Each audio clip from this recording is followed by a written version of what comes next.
Well, welcome back here, everybody, to another episode of Hot Rod Guy Garage. This episode's going to be a little different. I'm just going to kind of show you what I've done on this Jeep here. This is at the shop. I usually don't share shop stuff a whole lot on YouTube. Just kind of keep people's privacy on their own vehicles. Uh, but when picking somebody to work on your classic car, I want to show you a few things that does make the difference. And I want to show you some things I've done on the Jeep. So I'm going to flip the camera around and we'll talk a little bit more about what's been going on this week.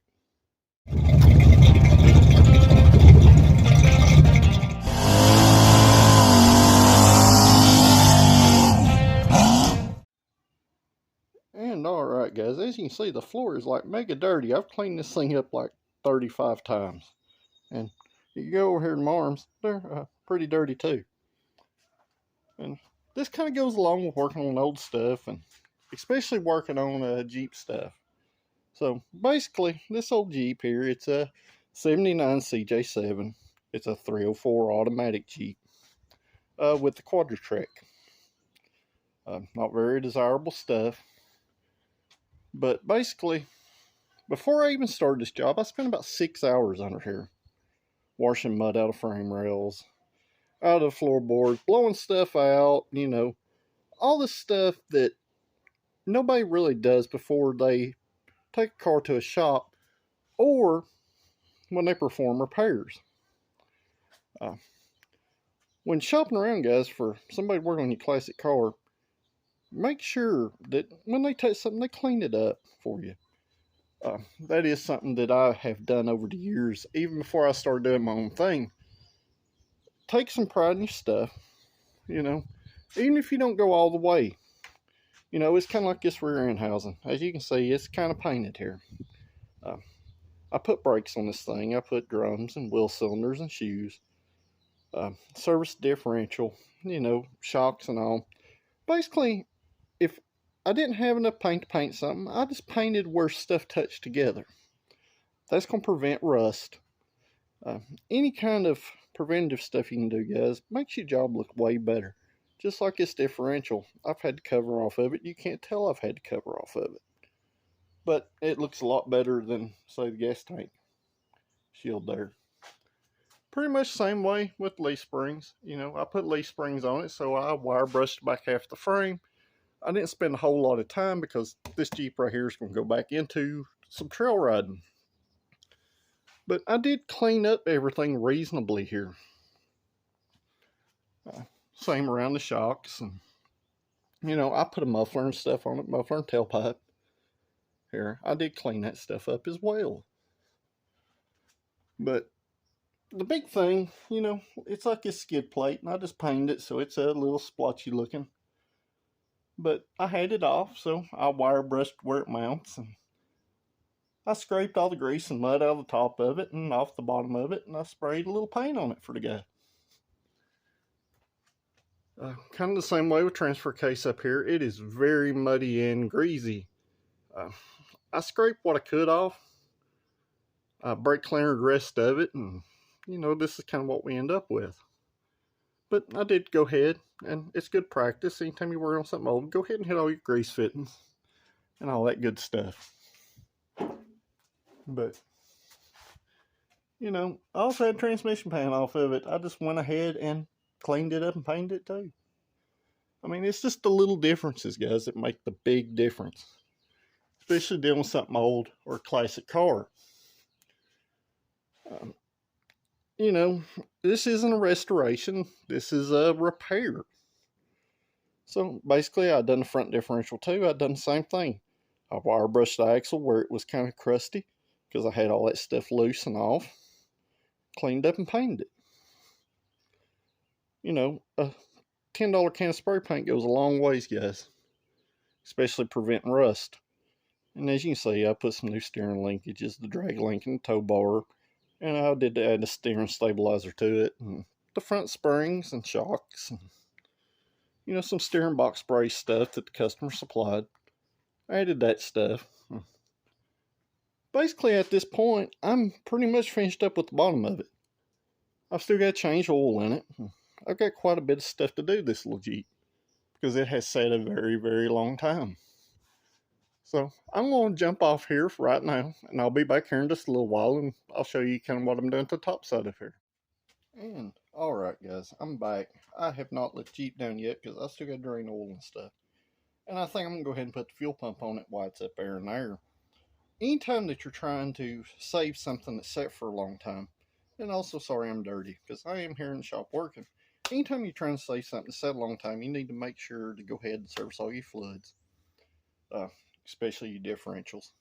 Rear differential in this thing, the gear oil had actually started to turn into like a slight gel type stuff. Uh, Not just really nasty, it was really like thick and goopy. So anytime you've had something set a long time, you need to go ahead and service all your fluids. The fortunate thing about this Jeep, it has kept running enough that the fuel system isn't completely down in it. It does not run well, but the gas tank has been replaced sometime in its life. And the gas, while it smells stale, it still runs on it okay. And the fuel lines look like they're in good shape. So basically, I'm going to flip the camera around. I'm going to show you some things that I changed basically on any kind of old car that's sat a amount of time. So, the suspension stuff on this thing, you're good just replacing the worn components. That's exactly what I did on this. We did opt for some, a 2.5-inch lift and some nicer shocks and some nicer steering components. That was the customer's choice on this. But the fluids, the oil, and stuff, that's super important stuff. Along with the quality of the parts that you take your car to, what they use. Me personally, I like to stick with name brand stuff. I don't generally buy cheap generic Chinese stuff to put on classic cars. When you take your car somewhere, or if you do it yourself, it's always money better spent to try to buy name brand things. Stuff like the ignition module here. The ignition module on this Jeep is failing. It is starting to liquefy. It has a Durspark Ford type module on it. I could not find an OE Ford module, so the next best thing would be like a standard product. Same with fuel pump. Carter stuff. Here lately it's been kind of hit or miss, but I'm not putting a no-name brand on it. NGK makes very nice ignition stuff. And while this says United Automotive, I've always, especially on classic cars, I stick to what you would call, what used to be called Blue Streak. So basically what you get with a Blue Streak cap is a brass contacts. I ordered Blue Streak stuff, and I got this stuff in a United box, so I assume they're probably under some kind of rebrand right now. So, tune-up stuff, guys, is super important to buy good quality stuff. As far as this, I'm going to rebuild the carburetor on it. Yeah, it's good practice on anything that's set a many amount of time. Fuel filter, carburetor-related gaskets. I got a new drain plug for it. We're going to put a new thermostat and battery cables on it. Set of valve cover gaskets. If they're not leaking now, they're going to leak soon. So, you might as well go ahead and change them. But on this Jeep, it is leaking out of the back of the valve cover, so I am going to go ahead and put a set on this little AMC 304. And I did put a transmission filter and pan gasket on it. So basically, guys, I'm not going to try to sound like a broken record. Make sure you use decent quality stuff, because you don't want to be sitting on the side of the road in your old car. It's never no fun. So I'm going to get back busy, and I'll pop back in here in a minute. And alright guys, I'm back. It's about 7 o'clock at night at this point. I've been here since a little before 10 o'clock this morning.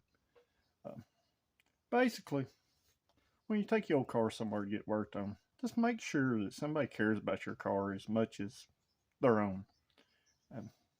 That's probably kind of a downfall of mine. I would rather do quality work than high volume work. A lot of places are just all about the profit.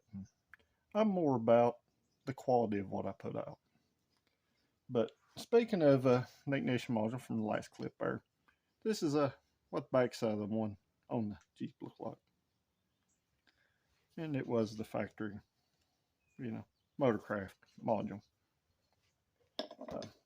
Little fun fact about AMC stuff, if you've never messed with one, they like to kind of mix and match with most all makes, Some of them's got Chrysler stuff, some of them's got Ford stuff, some of them's got a little GM stuff mixed in them. Usually the late '70s stuff like this Jeep, it's got a little bit of everything in it. So basically, guys, I just just kind of making a little shop update video, I guess. I got to thinking about, some other people do this kind of work that may or may not be quite on the up and up. Best way you can do to protect yourself is just go hang out with them for a little while. Talk to them and see if they feel the same way about your car as you do. And if they do, then you found your right shop. So I'm going to leave this video about like this. And if you like this kind of content, make sure you like this video. Share it with your friends. And most importantly, subscribe. Until then, guys, I'll see you at the next one.